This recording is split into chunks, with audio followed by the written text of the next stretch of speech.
እመሆይ ማየገነትና ባልአከ አባ ጽጌ ከመኪና ወርደው ከተማ ውስጥ ወዳለው ገዳሙ ሞፈር ቤት ዕቃቸውን አሸክመው ደርሰዋል።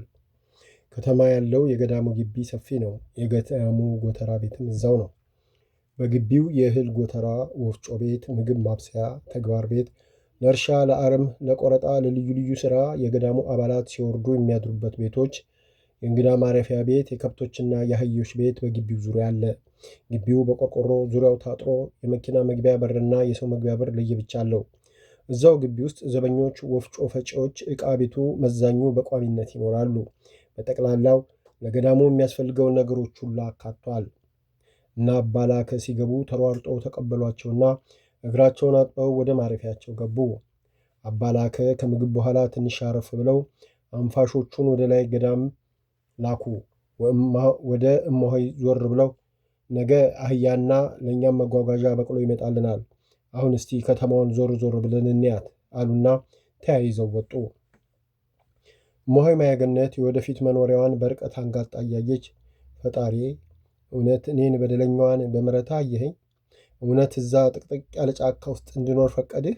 ተመስገነው አለችና አባ ላከ እንዳሉትም ይህን ሁሉ በረሃ ቆርጠው እኔን ለማየት ጠዋት ማታ የሚመጣ የለም አለች፣ ተራራውንና ከተማውን ያላቸውን ርቀት እያመዛዘነች። በሌሊት ከገዳም 2 አህዮችና 3 በቅሎ ይዘው መጡ። ሲነጋጋ እና አባ በአህዮቹ ዕቃውን አስጭነው እመሆይ በቅሎ መቀመጥ እምቢ ስላለች የተረፈው ዕቃ በበቅሎቹ ተጭኖ ሁሉም በእግራቸው ጉዞ ጀመሩ። 4 ሰዓት ያህል ተጉዘው ሴቶች ገዳም እንደደረሱ እመሆይ ወለተ ጴጥሮስ ቤት ገቡ። እመሆይ ወለተ ጴጥሮስ በፈገግታ ተቀበሏቸው። እግራቸውን አጥበው አረፍ እንዲሉ መደቡን አራግፈው ካሳረፏቸው በኋላ ጉድ ጉድ ብለው ቤት ያፈራውን አቀረቡላቸው። አባ ለአከ ቤተ ክርስቲያኑ አጠገብ የሰሩት 4 ክፍል ቤት ስላለ ቁልፉን እንዲያመጡ ወደ ወንዶች ገዳም ላኩና ሲመጣ በሉ ክፈቱና ጠራርጉት ብለው አረፍ አሉ።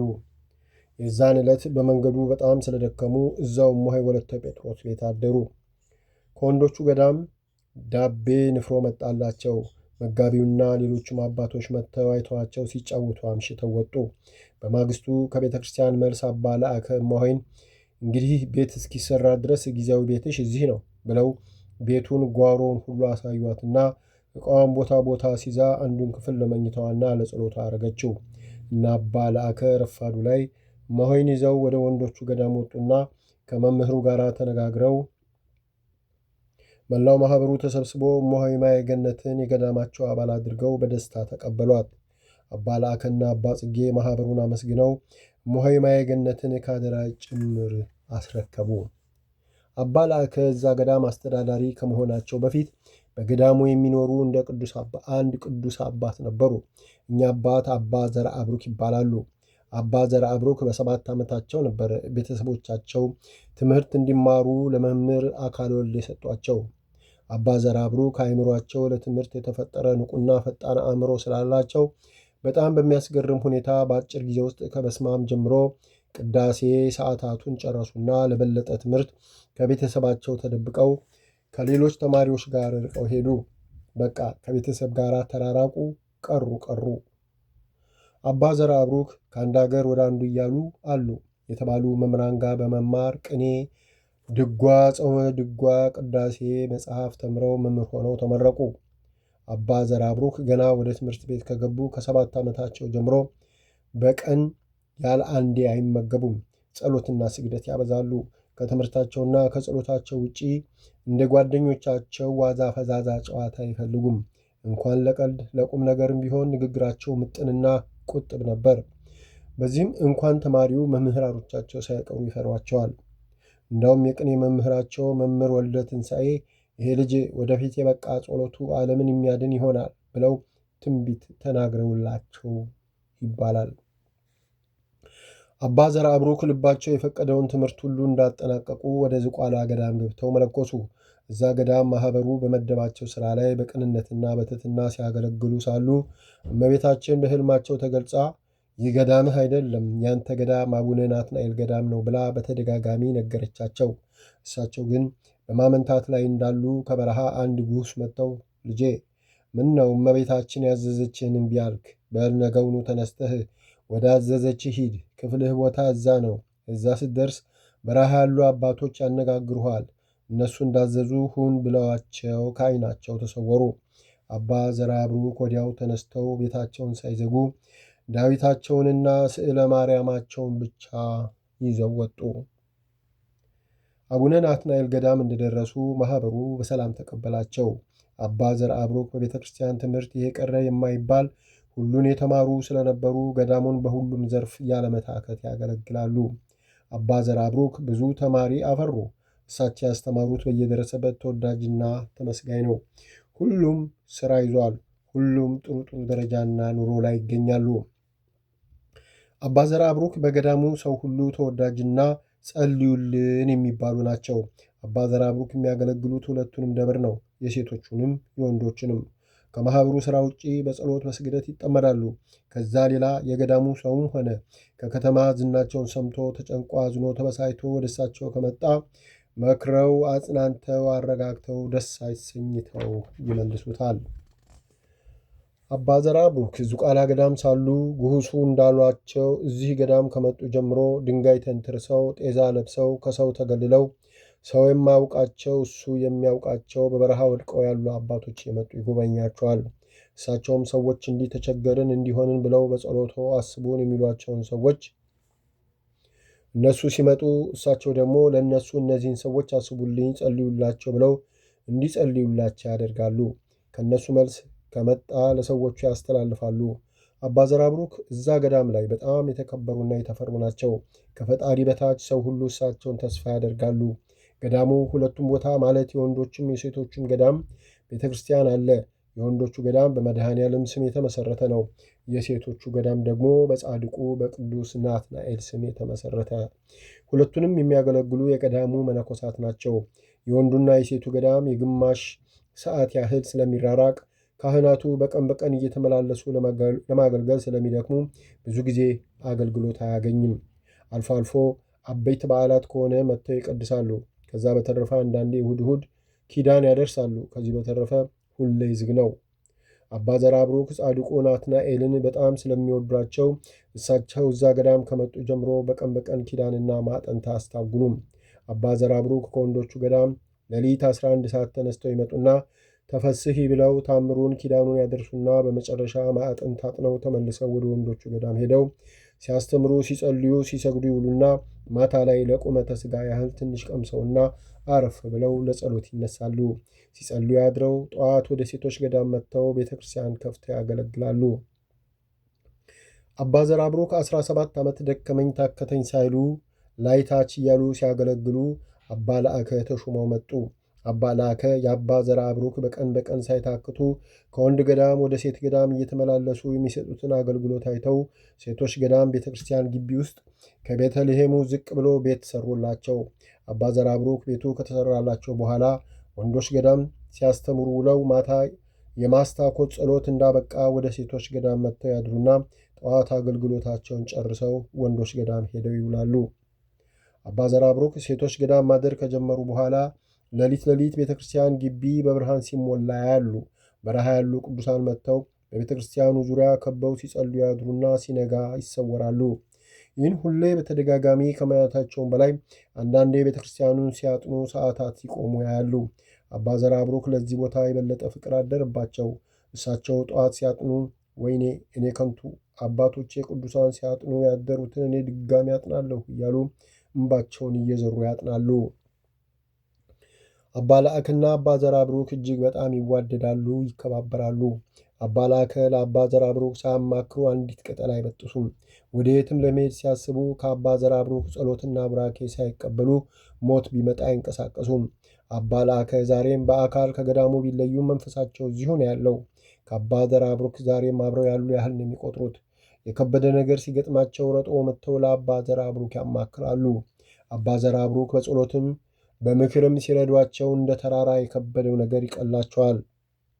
አሁንም የእማሆይ ማየገነትን መጥፋት ነግረዋቸው አይዞት ትገኛለች ብለው ሸኝተዋቸው ነበርና ይኸው ከመገኘት አልፎ እሳቸው ያሉበት ገዳም ልትኖር መጥታለችና አባ ለአከ ካደራ ጭምር ሊሰጧቸው ከወንዶች ገዳም ሲመለሱ ወደ እሳቸው ቤት ገቡ። ከአባ ዘርአብሩክ ጋር እማሆይ ማየገነትን አስተዋውቀውና ብዙ ምክር ተቀብለው የእማሆይ መኖሪያ ቤትንም ጸልየው ጸበል ረጭተውና ባርከው እማሆይን ለአባ ዘርአብሩክ አደራ ጭምር ሰጥተው እና አባ ተሰናብተው ሲሄዱ እማሆይ ማየገነት እያለቀሰች ሸኘቻቸው።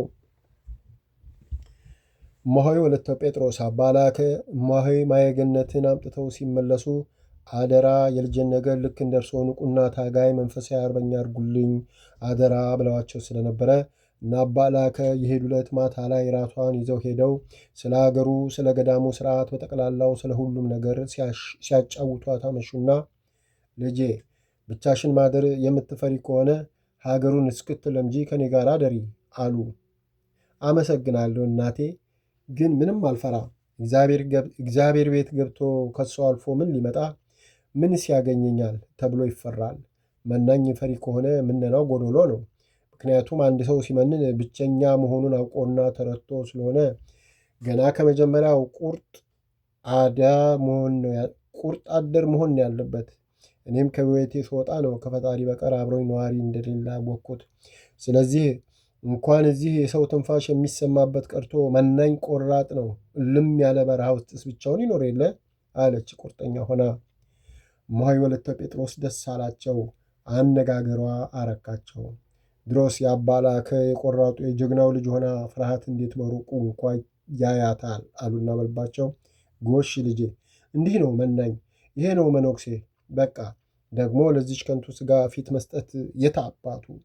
እሷን እንዲህ ካላሰፍሯት ፊት ካየች በመጽሐፈ መነኮሳት ላይ እንደተጻፈው ቅጠል ተንኮሻኮሸ ብላ እየበረገገች የሰላምታ ሳጣናለች። ለእሷ መድኃኒቷ ቆራጥነት ነውና በርች ልጄ።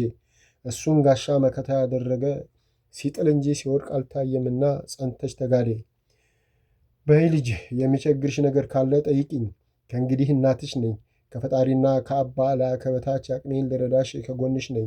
በይ ደህና አደሪ ብለዋት በአነጋገሯ በዚህ ዕድሜዋ መንኩሳ እዚህ በረሃ ላይ መታ መውደቋና በመንፈሳዊ ሕይወቷ በሳል በመሆኗ እየተገረሙና የፈጣሪን ሥራ እያደነቁ ወደ ቤታቸው አመሩ።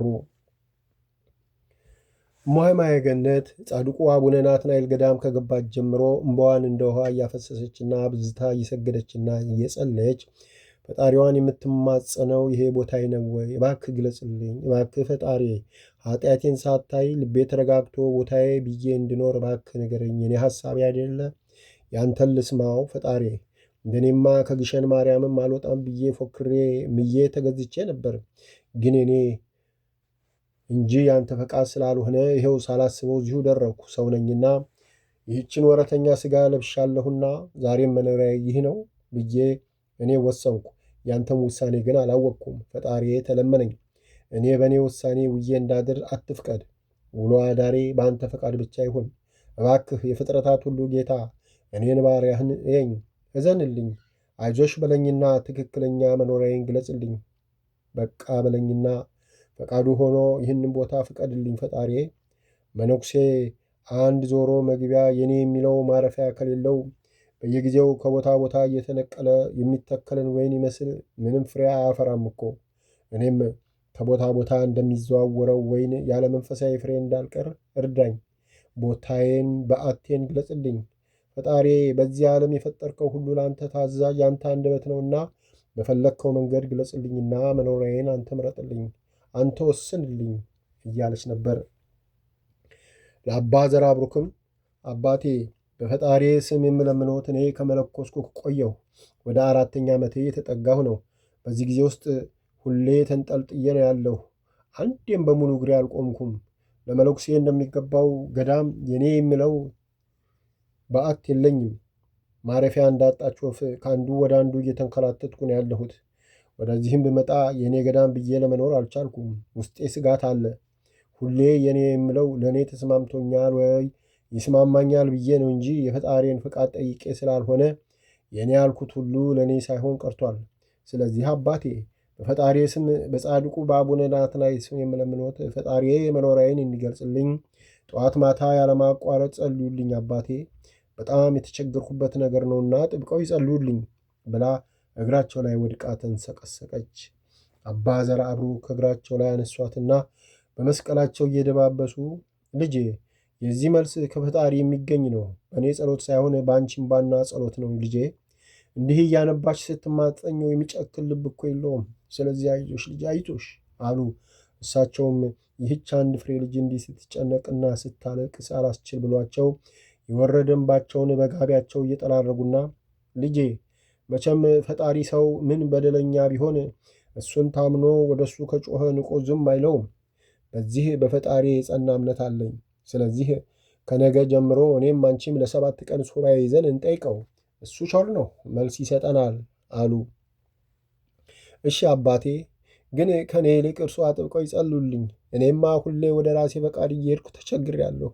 ፈጣሪ በእርሶ ጸሎት ለእርሶ ብሎ መልስ እንደሚሰጠኝ አምናለሁና ዋናው የእርሶ ጸሎት ነው አለች እንዳቀረቀረችና እምባዋን እያንጠባጠበች። ተይ ልጄ፣ ፈጣሪ አያዳላም፣ ሁሉ ፍጥረቱ ነው። ማንም ከልቡ ከለመነው ይሰማል። እሱ ትልቅ ትንሽ፣ ሀብታም ድሃ፣ ወንድ ሴት ብሎ ሰው አይንቅም። ስለዚህ ይሰማሻል ልጄ፣ ይሰማሻልና አይዞሽ፣ ያለ ተስፋ መቁረጥ ተግተሽ ለምኝው። ከነገ ጀምሮ በዓትሽን ዘግተሽ ተማጸኙ። እኔም እንደዛው መልስ እንደሚሰጠን ተማምኜም ማጽነዋለሁ። በይ ሂጂ፣ አይዞሽ፣ በዚህች በ7 ቀን ውስጥ መልስ ሰጥቶ ደስ ያሰኘናል ብለው መክረው ጸሎት አድርገው ሸኟት። እማሆይ ያ የከበዳትና ያሰጋት ነገር ሁሉ ቀለላት። ልክ ከፈጣሪ ጋር የተነጋገረች እሱ መልስ የሰጣት ያህል ደስ ብሏት ወደ ቤቷ ተመለሰችና በማግስቱ ዘግታ ጸሎቷን ጀመረች። አባ ዘርአብሩክም ሁሌ ሱባኤ ሲይዙ እንደሚያደርጉት ያለምንም ምግብ 7 ቀን ሙሉ ስለ እማሆይ ማየግነት ፈጣሪያቸውን ሲለምኑና ሲማጸኑ ሰነበቱ። በ7ተኛው ቀን ከዚህ በፊት አይተዋቸው የማያውቁ ጉሁስ ከፈጣሪ ታዘው አባ ከሚጸልዩበት ቤት በሩ መስኮቱ ሳይከፈትና ኮሽ ሳይል አባ ዘርአብሩክ ፊት ቆሙ።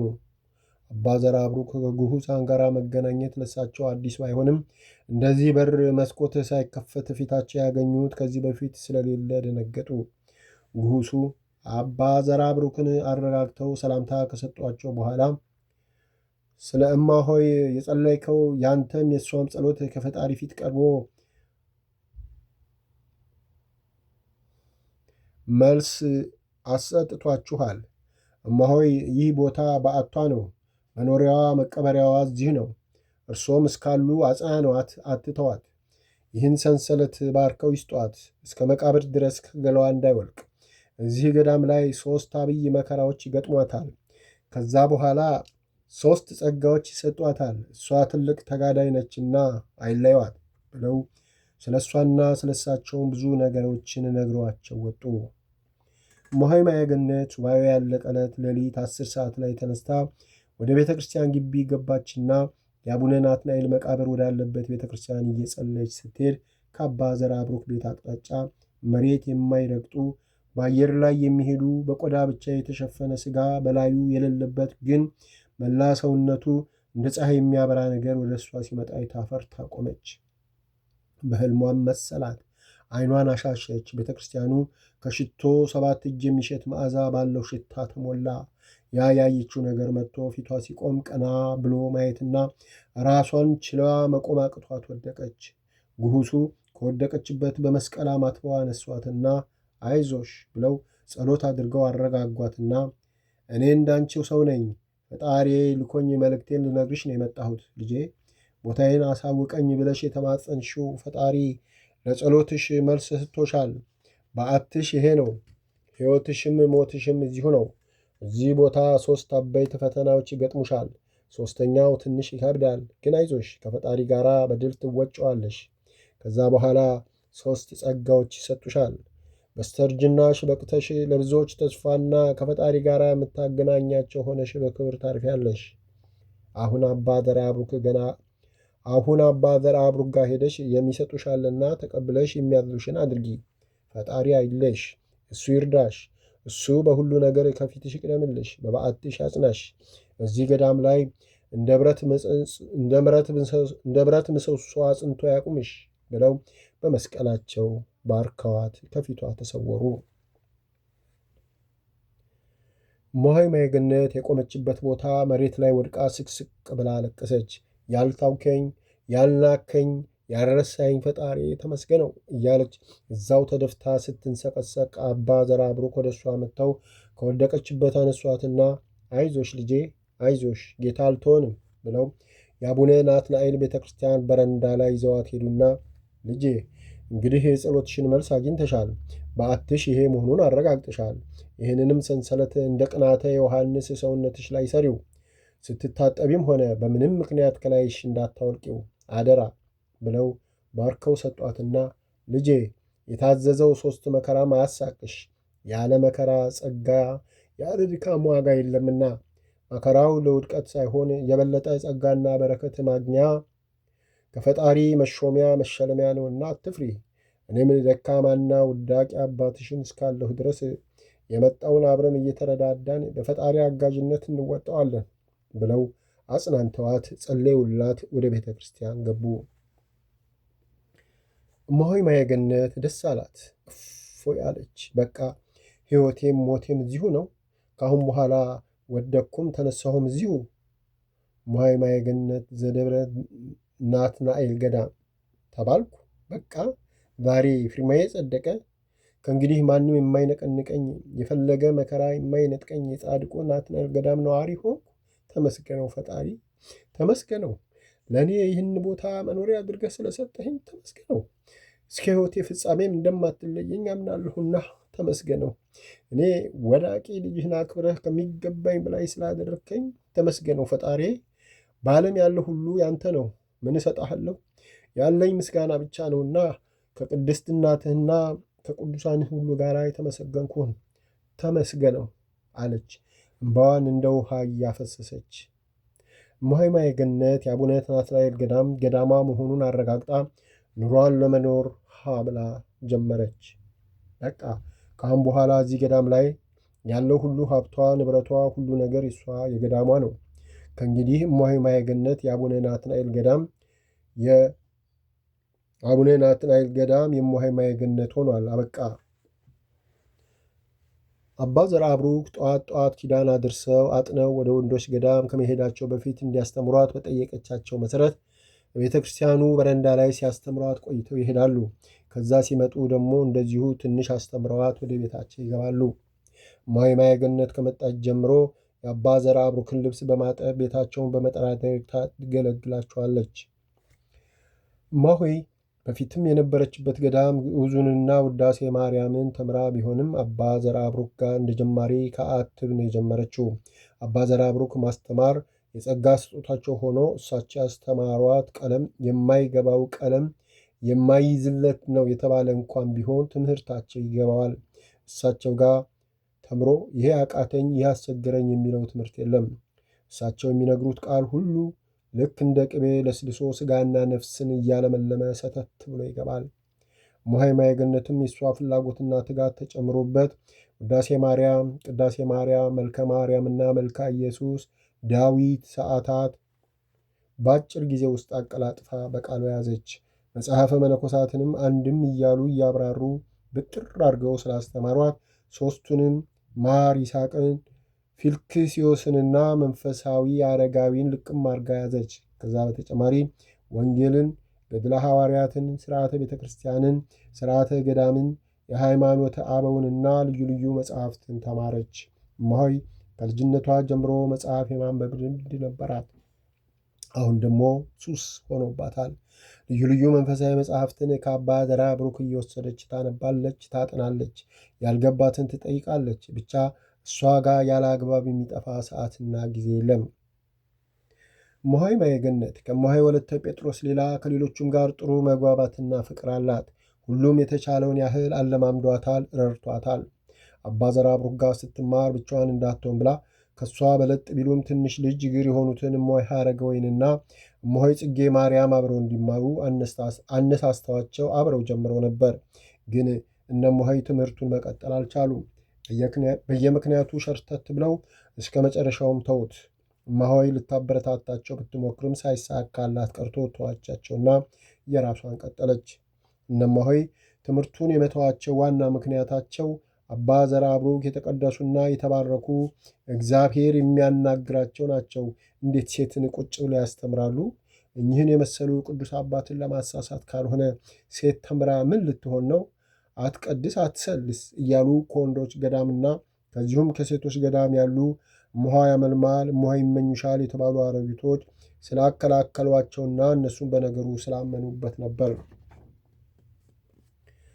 እምሆ ማየገነትን ግን ደፍረው ተይ ሊሏት ወይ እንዲህ ነው ብለው ሊነግሯት ስላልቻሉ እያጉረመረሙ አባታችን ብዙ ሲያውቁ አሁን ተሳሳቱ። እሳቸውን የመሰለ ለአገር ለዓለም ጸሎቱ የሚበቃ ቅዱስ አባት ከሴት ጋር ቁጭ ብለው መዋል፣ አቤት! መቼም ስጋ ለባሽ መሆን ችግር ነው። ድሮስ ይህ ሁሉ መዓት የመጣው በሴት አይደል? ሴት ድሮ ማሳሳች ናት። ጭራሽ ይችማ ዓይን ያወጣች ነች። ይባስ ብላ በቀደም ቀን ላይ ወደ ቤተ ክርስቲያን ስመጣ የአባታችን ቤት ተከፍቶ ምንጣፎቹ ወጥተው ገባ ወጣ እያለች ስትጠራርግ አየኋት። አቤት አቤት አቤት ብዬ ተመለስኩ አሉ እምሆ ይመኙሻል። አይ እምሆ ገና አሁኑ ማየት ሆነው እንዴ? ቆየች እኮ ልብሳቸውን ማጠብ ጀምራለች አሉ እምሆ ሐመልማል። የለበሱትን አይ በቃ አባታችንን አበለሻቻቸው። አቤት እስቲ ቤት ሀገር ነው ሴት ልጅ የካህንን ልብስ የምታጠብ? አቤት ፈጣሪ ምኗን አመጣብን? በቃ ቤት ከጠረገች ልብስ ካጠበች በትምህርት ሰበብ አብራ ቁጭ ብላ ካወራች በቃ ምን ቀረ? አቤት አባቴ ሁሉን ሲያውቁ እዚህ ላይ ተሳሳቱ። ሴትን ማቅረብ አልነበረባቸውም፣ ያውም ይችን የመሰለች ሮጣ ያልጠገበች ጎረምሳ አሉ እምሆ ይመኙሻል። እንግዲህ ጨው ለራስህ ብትል ጣፍጥ ነው። አባታችን ለራሳቸው ሲሉ ፊት ቢነሷት መልካም ነው፣ ካለዛ እሳቸው ያውቃሉ። ብቻ እንደ እባብ ለስላስ ብላ ገብታ ኋላ ጉድ እንዳታርጋቸው። ከወንዶቹ ገዳምም በእሷ መማር እና በሳቸው ማስተማር የተቆጡ አሉ እምሆ ሐመልማል። አንድ ቀን እምሆ ማየገነት እምሆ ወለተ ጴጥሮስን ቤተ ክርስቲያን ጸሎታቸውን አድርሰው እስኪጨርሱ ጠብቃ ወደ እሳቸው ጠጋ ብላ ሰላምታ ከተለዋወጡ በኋላ ቁጭ አሉና እምሆዬ መቼም እናቴ ኖት። እዚህ ቦታ ከእርሱ ሌላ የማማክረው የለኝም። ስለዚህ እናቴ የሆነ ነገር ጨንቆኛል። እኔ እዚህ ገዳም ከመጣሁ ገና ዓመት አልሞላኝም። በእርግጥ ለሀገሩ ባዳ ለሰው እንግዳ ነኝ አልልም። ለምን ገዳም የመለኩሴ ሀገሩ ነውና የራሱ ቦታ የራሱ ይዞታ ነውና እንግዳ አይደለም። ግን ያው የልማድ አነጋገር ሆኖ ቀን እንቆጥራለንና ነው። እና እምሆዬ በዚህ ጊዜ ውስጥ እንደምታውቁትም እንደምታዩኝም ከማንም ጋር የሚያገናኘኝ ነገር የለም። እነ እምሆ ሀረገወይንም ያው ልጅግሮች ስለሆኑ አብረን እንማር ብያቸው ጀምረው ተውት። ከተውት ጀምሮ ሁኔታቸውን ሳይ በእኔ ቅሬታ ያላቸው ይመስላል። የእነሱ ሲገርመኝ እምሆ ይመኙሻልና እምሆ ሐመልማል ሰላም ስላቸው እንኳ ሰላም የሚሉኝ በግዴታ እንደተያዘ ሰው ነው። ስለዚህ ግራ ገባኝ። ምናልባት እኔ ሳላውቅ ያስቀየምኳቸው ነገር ካለ እስቲ ጠይቁልኝ። መቼም የሰሙት ነገር አለ አልል። በምን አንስቻው በምን ጉዳይ ስማቸውን እጠራለሁ አለች ግራ የገባትን ነገር። እምሆ ወለተ ጴጥሮስ አቀርቅረው ትንሽ ቆዩና አየሽ ልጄ፣ አንዴ አባቴ ደራብሩክ ሲያስተምሩ መነኩሴው በረሃ ይኖራል፣ ከሱ የሚበልጥ አባት መጥቶ ልጄ አኗኗርህ ጥሩ ነው፣ ግን አጋም ቆርጠህ እሱን አንጥፈህ ተኛ አለውና አልፎት ሄደ። ሲመለስ ያ መነኩሴ እንደነገሩት አጋም ቆርጦ ለመኝታው አንጥፎ አገኙት። አዘኑና ልጄ አጋም ያልኩህ እኮ ገዳም ገብቶ ከብዙሃኑ ጋር መኖር ነው። ሄደህ ገዳም ገብተህ የሰውን አመል የሰውን አፍ ችለህ ከኖርክ በኋላ ወደ ብቸኝነትህ ና። አሁን እንዳጋም እሾህ የሚዋጋውን መከራ ሳትቀበል እዚህ መጥቶ መውደቁ ዋጋ የለውም። መጀመሪያ ወደ ገዳም ገብተህ ተፈትነህ ነጥረህ ውጣ አሉት ይባላል ብለው ነግረውን ነበር። ስለዚህ ልጄ በአንድነት መኖር ብዙ መከራና ፈተና አለውና ይህ የፈተና አንዱ ገጽታ ስለሆነ አይዞሽ። እነሱም ለጊዜው ሰይጣን እያስመሰለ ያቀረበላቸውን ፈተና ታግሎ ለመጣል ሲታገሉ አእምሯቸው እየፈተናቸውና እየተበጻበጸባቸው ነውና ሁሉን ሲያውቁ ወደ ራሳቸው ሲመለሱ ልክ እንዳልሆኑ ሲገለጥላቸው ይተውታልና ለዚህ አትጨነቂ። ብቻ አንቺ በፈገግታና በትህትና ሰላም ማለትሽን አትተይ። ከእነሱ ግን አጸፋውን አትጠብቂ። ፊታቸውንም አትይ። በሁኔታቸው ሁሉ አትገረሚ። ሰይጣን እነሱን የተሳሳተ ነገር እያሳሰበ ያስኮርፍና አንቺን ደግሞ ወዳጅ መስሎ ለምን አኮረፉሽ እያለ ውስጥሽን ያምሰዋልና አታስገቢው፣ ቦታ አትስጪው። ክፉ ያለማድረግሽን እያስታወስሽ ተጽናኝ። ያለምንም ምክንያት ማንም ቢለወጥብሽ አትስጊ፣ አትደናገጭ። ስራ ፈት ሰይጣን ይህን ስታብሰለት ስራ ሊያስፈታሽ ነውና ቦታ አትስጪው አሉና ትንሽ ዝም ብለው ይልቅ ትምህርትሽ ከምን ደረሰ ልጄ ትበረቻለሽ አሉ ያሳሰባትን ነገር ቀለል አድርገው። አዎ እናቴ እየበረታሁ ነኝ። ብቻ እኔን አንዷን እያስተማሩ ጊዜያቸውን ያባከንኩ እየመሰለኝ ይሳቀቃለሁ እንጂ ትምህርቱስ ብርሃን ነው አለች። አይዞሽ በርቺ። ማየት ያለብሽ ዛሬ አንቺን አንዷን ማስተማራቸውን ሳይሆን አንቺ ወደፊት የምታስተምሪያቸውን ሁሉ እያስተማሩ መሆኑን አስበሽ ጠንክረሽ ተማሪ ልጄ። የዛሬ አንዷ የነገ ብዙ ትሆኛለሽ አሉ። አይ እናቴ ለሌላ መትረፍ የቀርቶ ለራሴ በሆንኩ አለች በትትና። ይሁን ለራስሽም ቢሆን ጠንክረሽ ተማሪና ስትጨርሺ ያኔ ለሌላ ያለመትረፍሽ ይታያል። ብቻ በርቻ አይዞሽ ብለው ብዙ መክረዋት ወደ ቤታቸው ሄዱ። እሙሃይ ማየገነት እሙሃይ መክሯት ምክር ከልቧ ተቀብላ እውነት ነው ሰይጣን ያለምንም ምክንያት የሰዎችን ጸባይ እየለዋወጠ በአንድ ድንጋይ ሁለት ወፍ እንደሚባለው እነሱን ያለ ምክንያት አነሳስቶ እኔን ደግሞ በእነሱ ሁኔታ እንዲጨነቅ አድርጎ እሱ በእኛ ይስቃል። ልክ ነው፣ ይኸው ነው እንጂ ሌላ ምን ያረግኳቸው አለችና አቤቱ ፈጣሪ ይህን አሳሳች ከላያችን ላይ ያዝልን፣ ሴራውን አክሽፈው ብላ እሷም ወደ ቤቷ ሄደች። አንድ ቀን እሙሃይ ማየገነት ሳታስበው እናቷና ወንድሟ ከነ አባ ላከ ጋር መጡ። እሙሃይ ደነገጠች። ሁሉንም በፈገግታ ተቀብላ እግር አጥባ ምግብ አቀረበች። ማየገነት እንደ በፊቱ ለምን መጡ ብላ አልተከፋችም። በመምጣታቸውም በጣም ተደስታለች። ምክንያቷ ጌታችን መድኃኒታችን ኢየሱስ ክርስቶስ ለጻድቁ አቡነ ናትናኤል ከገባላቸው ቃል ኪዳን አንዱ ገዳምህ የመጣ አጽሜ ያረፈበትን ቦታ የረገጠ የሳመ በስምህ የተዘከረውን ስክር የቀመሰ ጧፍ፣ ዕጣን፣ ዘቢብ በጠቅላላ ንዋየ ቅዱሳትን ያመጣ እስከ 10 ትውልድ ድረስ ይማራል ብሎ ጌታ የነገራቸውን ከገድላቸው አንብባ ስለነበር ይህን ሁሉ በረከት በማግኘታቸው ነው በልቧ ሁሉም መጥተው ከዚህ በረከት እንዲካፈሉ ተመኘች። እና አባ ላክና እናቷ ወንድሞቿም ተረጋግታ ከእነሱ ጀምሮ የጻድቁን በዓል ለማክበር የመጣው ሁሉ በደስታ ተቀብላ ስታስተናግድ ስላዩ ተደሰቱ። እነሱም አብረዋት የመጣውን እንግዳ አስተናገዱ። ከበዓሉ በኋላ አባ ላከ ገዳም አስፈቅደው እንጨት አስፈልጠው እሙሃይን ቤት ከማኅበሩ ጋር ተረታተው ሰርተው ምርጊቱ ሲቀር ዝናብ ሲዘንብ አባ አብርሃም እንዲያስመርጉላት አደራ ብለው ተሰናብተዋት ሄዱ። አባ ላከ የእሙሃይ ማየገነት እናት ከልጄ ጋር ትኑር ያሏትን ልጅ ገዳሙ እንዲቀበላት ለገዳሙና ለእነማየገነት ጽፈው ላኳት። እሙሃይ ወለተ ጴጥሮስ ጠዋት ከኮከቤ ጋር ኪዳን አድርሰው ከእሙሃይ ማየገነት ጋር አስተዋወቋትና አባ ላከ የጻፉትን ደብዳቤ ሰጧት። እሙሃይ ማየገነት ቅር ተሰኘች። ብቸኝነቱን በጣም ወደዋለች፣ ደስተኛም ነች። አሁን ይሄ ደስታዋ ሊደፈርስ ነው። አዘነች፣ ግን ምንም ማድረግ አልቻለችም።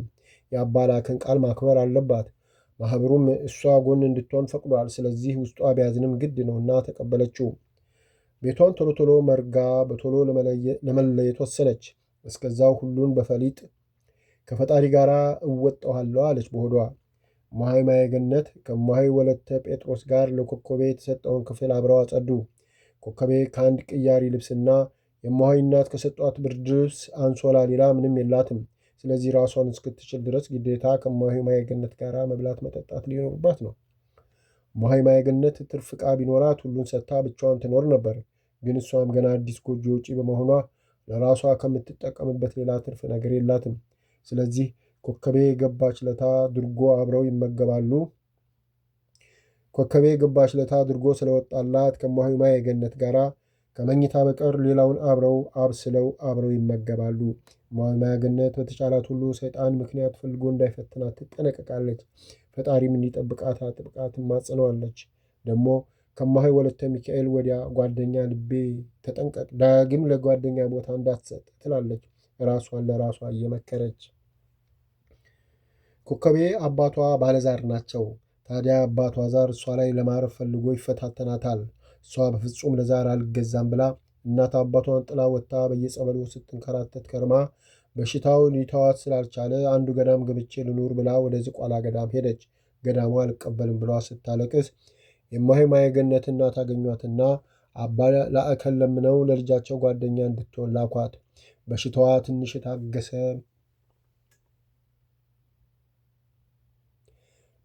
ትንሽ የታገሰ መስሎ ቆየና አሁን አገረሸ።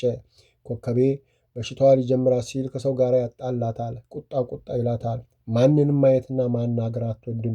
ብታናገርም ክፉ ቃል ነው ስለዚህም ነው ሰው ሁሉ አልረዳት ብሎ ከሀገር ሀገር ስትንከራተት መክረሟ። አሁንም ይህን ሰሞን ቁጣ ሲላት ፈራች፣ ተጨነቀች። ግን ከአቅሟ በላይ ስለሆነ ልትቆጣጠረው አልቻለችም። እማሆይ ማየገነትም ይህን ስለማታውቅ ሰሞኑን ጸባይዋ በመለወጡ አዝናለች። ወይኔ የፈራሁት ሊደርስ ነው ብላ በጣም ሰግታለች። ማታ እራት ቀርቦ እየተመገቡ ሳለ ኮከቤ ከት ብላ ሳቀችና እንጀራውን በትልልቁ እየጠቀለለች በጥድፊያ አፏ ውስጥ አጎረችውና እማሆይ ማየገነትን በሚያስፈራ አስተያየት አፈጠጠችባት። እማሆይ ክው ብላ ደነገጠች። ሴትዮዋ ከሰውነት ወጥታ ወደ ጅብነት የተለወጠች መሰላት። እያማተበችና ስመ እግዚአብሔር እየጠራች በፍጥነት ከተቀመጠችበት ተነስታ በሩን ከፍታ ወደ ውጭ ወጣችና ሰላም ለኪ እየደገመች ወደ ውስጥ ስታይ ኮከቤ በአፏ የሞላውን እንጀራ ውጣ ከትሪው ላይ እየጠቀለለች ቶሎ ቶሎ ትጎርሳለች። እማሆይ ግራ ገባት። ማንን ትጥራ? ወዴት ትሂድ? ግራ ቀኝ ባይኗ ሰው ፈለገች፣ ግን ወደዛ ዝር የሚል የለም። ግራ እንደተጋባች አሁንም ወደ ውስጥ አየች። ኮከቤ ተነስታ የእንጀራውን መሶብ ከፍታ የወጡን ድስት አንስታ ወጡን መሶብ ውስጥ ገልብጣ በሁለት እጇ እየፈታፈተች በጣም በሚያስጨንቅ ሁኔታ ትበላለች። እማሆይ የምታየው ሁሉ የጤንነት እንዳልሆነ ስለገባባት ቀስ ብላ መኝታ ቤቷን ከፍታ ገብታ ባትሪዋን አወጣችና መኝታ ቤቷን ቆልፋ ወደ እማሆይ ወለተ ጴጥሮስ ቤት በረረችና የእማሆይን ቤት በኃይል ደበደበች። እማሆይ ኧረ ማን ነው? ምንድን ነው አሉ። እዚህ ሰላማዊ ቦታ ምን መጣ ብለው ደንግጠው። እማሆይ እኔ እማሆይ ገነት ነኝ። እኔ እማሆይ ማየገነት ነኝ። ቶሎ ክፈቱልኝ አለች ቁና እየተነፈሰች። በስመ አብ! ምን ነው ልጄ? ምን መጣ አሉ።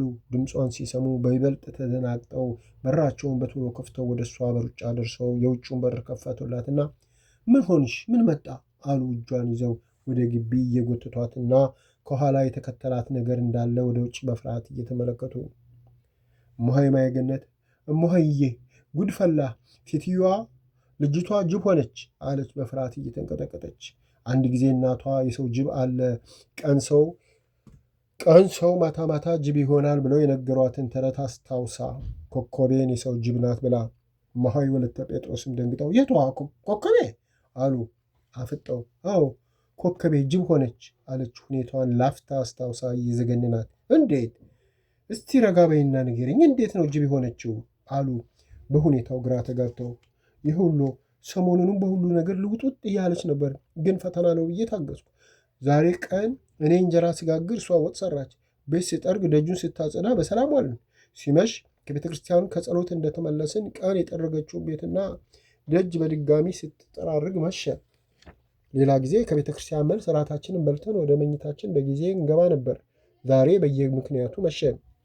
እንደወደደች ብዬ ዝም አልኩ። ሲበቃት ራሷ እራት አቀረበችና መመገብ ስንጀምር አንዴ ሁለቴ በትክክሉ ከጎረሰች በኋላ በስመ አብ ብላ ማተበችና ትንሽ ዝም ብላ ከዛ በሚያስጠላ ሁኔታ እንጀራና ወጡን እየጠቀለለች ጉንጯ እስኪቀደድ በአፏ ጠቅጥቃ አይኗን ጎልጉላ አፈጠጠችብኝ። ከዛ ዘልዬ በሩን ከፍቼ ወጥቼ ስመለከታት ያን ሁሉ እንጀራ በሶስትና በአራት ጉርሻ ጨርሳ መሶቡን ከፍታ ወጡን ውስጡ ገልብጣ በሁለት እጇ እየፈተፈተች ስትበላ እህሉን ጨርሳ ወደ እኔ ሳታመራ ወደ እርሶ ሸሸው አለች። በእርግጥ እህሉን ጨርሳ ትበላኛለች ብላ ክፉኛ ፈርታ። በስመ አብ! ልጅቷ ምን ነካት? ምን ለዋወጣት ልጄ አሉ በሰሙት ነገር ግራ ተጋብተው። እማሆይ የሰው ጅብ ናት፣ በትክክል ጅብ ናት። ድሮ እናቴ በተረት የነገረችኝ ለካ እውነት ነበር። ብታዩት እኮ ልጡጥ ብላ ሰው መሆኗ ያጠራጥራል አለች ፍርሃቱ ሳይለቃት። ታዲያ ምን ይሻላል ልጄ?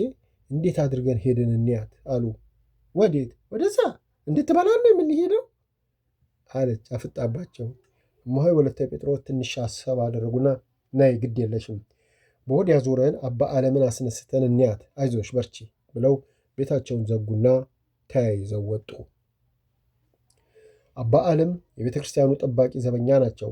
ሁኔታውን ነግረዋቸው እሳቸውን አስቀድመው ሲደርሱ ኮከቤ ፊቷ በወጥ በተፈተፈተ ፍርፋሪ ተጨማልቆና ቤቱ ውስጥ ሰገራ ተቀምጣ እጇን እግሯን ሰውነቷን እንደ ቅባት ለጥልቃና ልብሷን አወላልቃ ግቢ ውስጥ ወዲያ ወዲህ ትላለች። አእምሯን ነስቷታል። ያዩትን ማየት አቃታቸው። ሁሉም ደነገጡና ማተቡ። ትንሽ ተነጋግረው ወደ አባ ዘርዓ ቡሩክ ሄደው ሁኔታውን ነገሯቸው። አባ ዘርዓ ቡሩክ ጸበል ይዘው እያማተቡና ሰይጣንን እየገዘቱ ወደ እሷ ሄዱ። እሳቸው ወደ እሷ ቀረብ ሲሉ በላዋ ላይ ሆኖ ይህን ሁሉ ነገር የሚያስደርጋት ሰይጣን ወይኔ ወይኔ ተነቃብኝ፣ ይሄ ክፉ መጣብኝ፣ እኔ አልችልም፣ እዚህ ሆኜ አልቃጠልም፣ እሱ ሲሄድ እመጣለሁ፣ የት ታመልጠኛለች ብሎ መሬት ላይ ጥሏት ጠፋ። ኮከቤ ነፍሷን አታውቅም፣ መሬት ላይ ተዘርግታለች። የተለቀለቀችው መጥፎ ሽታ ወደ እሷ ለመቅረብ ያውካል። ግን አባ ዘራብሩክ ፊታቸውን እንኳ ሳይቋጥሩ ሽታውን ተቋቁሞ ወደ እሷ ቀረቡና በያዙት ጸበል እየረጯት ጸሎት ያደርጋሉ። እማሆይ ወለተ ጴጥሮስና እማሆይ ማየገነት አባ ዓለምም እየጸለዩ ተጠጓት። ኮከቤ አባ ዘራብሩክ የሚረጩት ጸበል ፊቷ ላይ ሲያርፍ ደንግጣ ቀና ስትል ራቁቷን ሆና በሚከረፋ ሽታ ሰውነቷ ተለቅልቋል። ደነገጠች። ሁሉንም በሀፍረትና በመሸማቀቅ ተመለከተቻቸውና ወይኔ ምን ነው በሞትኩት፣ አሁን እኔን ፈጥሮ ማሰቃየት እግዚአብሔርን ያስደስተዋል? አቤት አንቺ መሬት ለእኔ ቦታ አጣች፣ ፈጣሪም አንቺም ጨካኞች ብላ ስቅስቅ ብላ እያለቀሰች የራሷን ሰውነት ተጸይፋ የምትሆነው ጠፋት። ሁሉም የበሽታ መሆኑ ስለገባቸው አዝነው አይዞሽ ብለው ውሃ አምጥተው አጠቧትና ልብሷን ቀየረች። ቤቱንም ጠረጉት። ልብሶቿን ነገ በብርሃን ይታጠባል ብለው ወደ ጓሮ ጠቅልለው አስቀመጡት። እማሆይ ማየገነት ከሰል አያይዛ ዕጣን አጨሰችና ጠረኑን ለወጠችው። አባ ዘራብሩክና አባ ዓለም ድርሳነ ሚካኤል፣ ድርሳነ ገብርኤልን፣ ውዳሴ ማርያምንና ሌሎች ጸሎቶችን ደግሞ ኪዳን አድርሰው አጠመቋትና አጽናንተው መክረው ወደ ቤታቸው ሄዱ። እማሆይ ወለተ ጴጥሮስ እዛው አብረዋቸው አደሩ። ኮከቤ ድብት አድርጓት አንዴም ቀና ሳትል ተኝታ አደረች። እማሆይ ወለተ ጴጥሮስና እማሆይ ማየገነት እንቅልፍ በዓይናቸው ሳይዞር ሲጸልዩ ሲሰግዱ ስለ ሁኔታው ሲወያዩ ነጋ። አባ ዘራብሩክ በበኩላቸው በኮከቤ ሁኔታ እጅግ በጣም አዝነዋል። ይሄ ከሲ እንዴት ይጫወትባታል? እንዲህ እያደረገ ሲያሰቃያት ኖሯል ማለት ነው ወይ ልጄን? አሁን ጌታ በቃ ብሎ በቶሎ ከላይዋ ላይ ካላስወገደላት እንዴት ልትሆን ነው? ማንስ ያስታምማታል? እንዲህ ያለ በሽታ ከስር ከስሩ ሆኖ በጸሎትም በጉልበትም ከእሷ ሳይለይ የሚረዳት ያስፈልጋል። ይቻ አንድ ፍሬ ልጅ እንዴት ታደርጋለች? ፈጣሪ ማታ እንኳ ደንግጣ በአንድ አመዳው ቡን ብሎ ያመማት ገመምተኛ የመሰለች እንዴት አድርጋ ነገ ተነገ ወዲያ አብራት መኖር ትችላለች? አቤቱ ፈጣሪ የፈጠርከውን ፍጡር አትረሳምና አንተ ከዚህ ከክፉ ባላገራ ገላግላት። አንተ ይቅር ብለህ ጤናዋን አድላት። እዚህ በረሃ ላይ እንዴት ትሆነዋለች? እባክህ ፈጣሪ ዝም አትበላት እያሉ ሲጸልዩ ሲያለቅሱ አደሩ።